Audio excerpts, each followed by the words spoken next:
Hello guys, welcome to a new video. So in this video I'll communicate with you guys while I struggle with my hair. I just try to look presentable. I just want to talk about what's on my mind and probably you guys might resonate with it. You know, one of those days when you just feel lazy to do anything useful and you're just scrolling and scrolling and scrolling on social media. Yeah, you know, right? So one of those days I stumbled on a video where a girl, assuming the person was a girl because I couldn't see their face. The girl wrote on the video clip that her sister always stood at the door of her room whenever she wanted to pray and just have a quiet time with God, because her parents apparently were non-believers and did not allow practicing Christianity in their home. So that video got me thinking. There are certain things that we take for granted. It may be because we feel it's so common or we feel it's normal.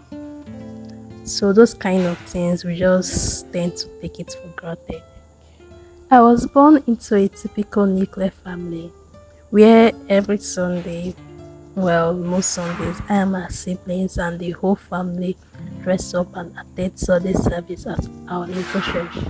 And if for any reason we couldn't make it to Sunday service, we would have Sunday family meetings, as we used to call it then, where we would have to bring the church to our home, in the sense that we'll just have reverence for God and discuss as a family in our living room. And I remember one of those days when I was really young. We have to wake up by 5 a.m. to pray.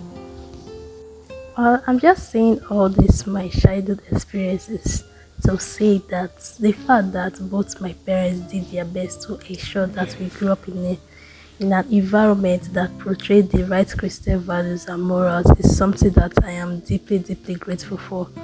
And I know that that is a position of privilege and advantage.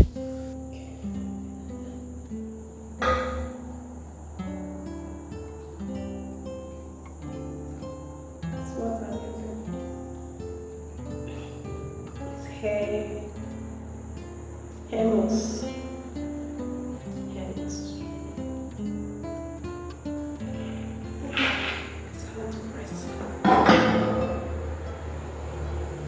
Growing up in that kind of environment did something to me, and I'm always saying positive things, only positive things. And I know that someone could argue that I would still have to make a personal decision to accept Jesus into my life, independent of my parents' actions, and I get that. But the environment shaped who I am today. My parents' actions shaped who I am today.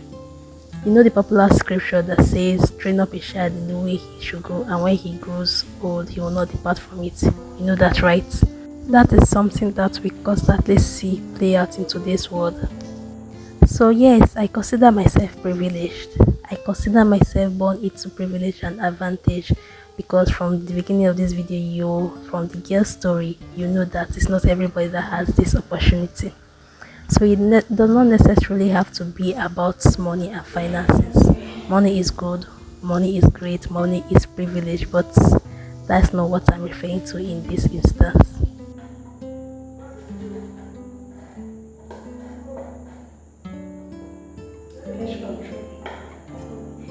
Having an environment, or should I say growing up in an environment that fosters your love for God, that flames up the fire of God in you, cannot be bought with money. You can't buy these things.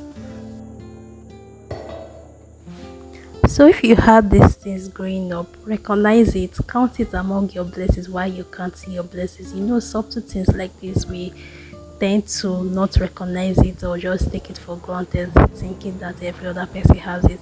But honestly, that is not the reality. Because just imagine if growing up when you had to pray, you had to hide, and if you were caught, you would either be disowned or some kind of serious punishment will be given to you.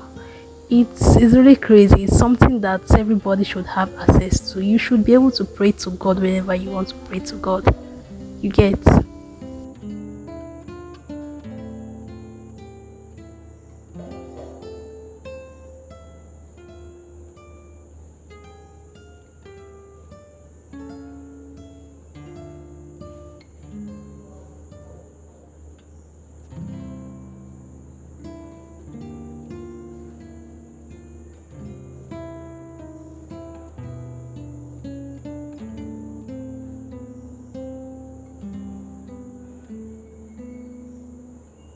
Proverbs 27 verse 17 says, iron sharpeneth iron, so a man sharpeneth the countenance of his friends.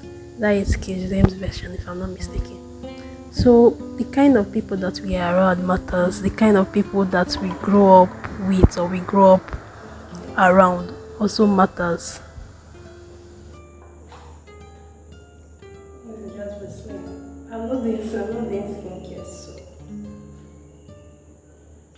There's always so much that we could do to influence our environment as children, but now that we know better, we can actually choose the kind of environment that we are in. Environment in terms of the people that have access to us, the people that are around us, the kind of things we listen to.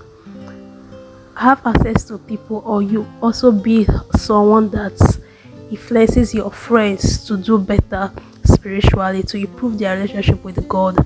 Be someone that can pray for your friends, that can pray for people that have access to your life, your neighbors, your family.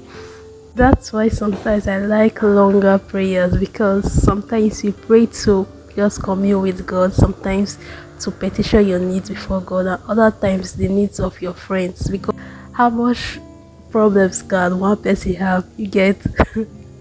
I'm not trying to judge others who might not have had this opportunity. Who am I to judge? I genuinely believe that God does not allow challenges that we can't handle overcome to come our way. You don't need makeup when you have this. Honestly, it does wonders to you. Remember that Paul said it in Corinthians, I think, that God does not allow us to be tempted above what we can handle. He always provides an endurance spirit in us and a way out. I'm trying to paraphrase here. So, my advice to the girl that I spoke about in the beginning of the video is to pray for an enduring spirit, so that while she's loving God and trying to have a quiet time with God, she's also loving her parents and making sure that, or ensuring that, she does not form any kind of resentment towards them in her heart. Also pray for a renewed spirit and mindset for her parents. So if you're one of those people that grew up in a home where your parents or guardians brought you up in the way of the Lord, you could pray at will. Honestly, God bless you. Recognize this blessing and don't take it for granted. I don't know what I'm going to title this video, but anyhow, till I see you guys next time, keep being the salt and light of the world. Bye.